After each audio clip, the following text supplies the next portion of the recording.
আমার সামনে যে স্কেলটি দেখতে পাচ্ছেন এটিকে বলা হয় গুনিয়া স্কেল। এই গুনিয়া স্কেল দিয়ে আপনি 16 ইঞ্চিতে 1 মাইল শীট পরিমাপ করতে চাইলে সেই ক্ষেত্রে আপনি এই গুনিয়া স্কেলের প্রতিগড়কে কত ধরবেন সেই বিষয় নিয়ে আজকের এই ভিডিও।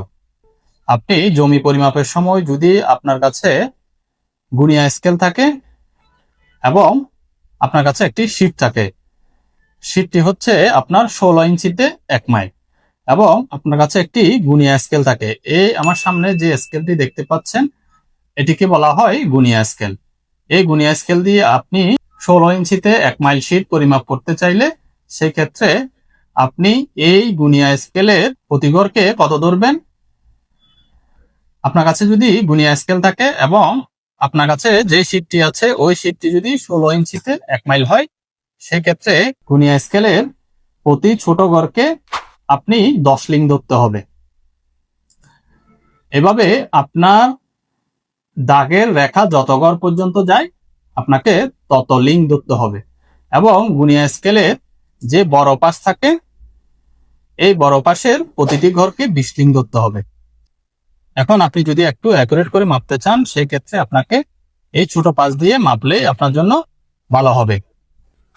এখন আপনার যে জমিটি আপনি পরিমাপ করতে চাচ্ছেন এবং যে বাহু আপনি পরিমাপ করতে চাচ্ছেন ওই বাহু যদি আপনার এখান থেকে প্রতি ঘরকে আপনি 10 লিং করে ধরলে এই বড় ঘর পর্যন্ত হচ্ছে 100 লিং, এখান থেকে আপনার এই ছোট লাইন পর্যন্ত হচ্ছে 50 লিং, এবং এই বড় লাইন পর্যন্ত হচ্ছে 100 লিং, এবং এই বড় লাইন পর্যন্ত হচ্ছে 200 লিং। এখন আপনি যে বাহু পরিমাপ করতে চাচ্ছেন সেই বাহুটি যদি আপনার 100 লিং হয় সেই ক্ষেত্রে আপনি এই লিংকে ফুটে পরিণত করতে হবে।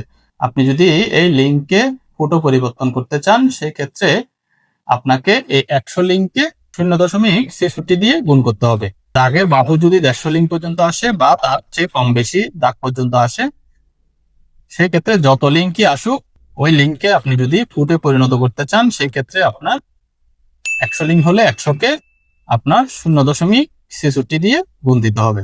এই হিসাবটা হচ্ছে আপনার যদি শীট 16 ইঞ্চিতে 1 মাইল হয় এবং আপনার কাছে যে স্কেলটি আছে সেটি হচ্ছে যদি গুনিয়া স্কেল হয় সেই ক্ষেত্রে আপনি এই গুনিয়া স্কেলের প্রতি দাগকে 10 লিং ধরবেন, এবং আপনার জমির বাহু যতটুকু আসে অতটুকু যত লিং হয় সেটা হিসাব করার পরে ওটাকে আপনি ফুটে পরিণত করতে হলে যত লিং আসে তত লিংকে আপনি 0.63 দিয়ে গুণ করতে হবে।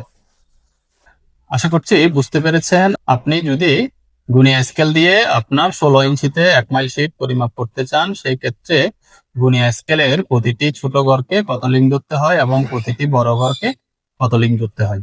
পরবর্তীতে আমি আপনাদের দেখানোর চেষ্টা করব যে আপনি আপনার প্লটটি গুনিয়া স্কেল দিয়ে কিভাবে পরিমাপ করবেন।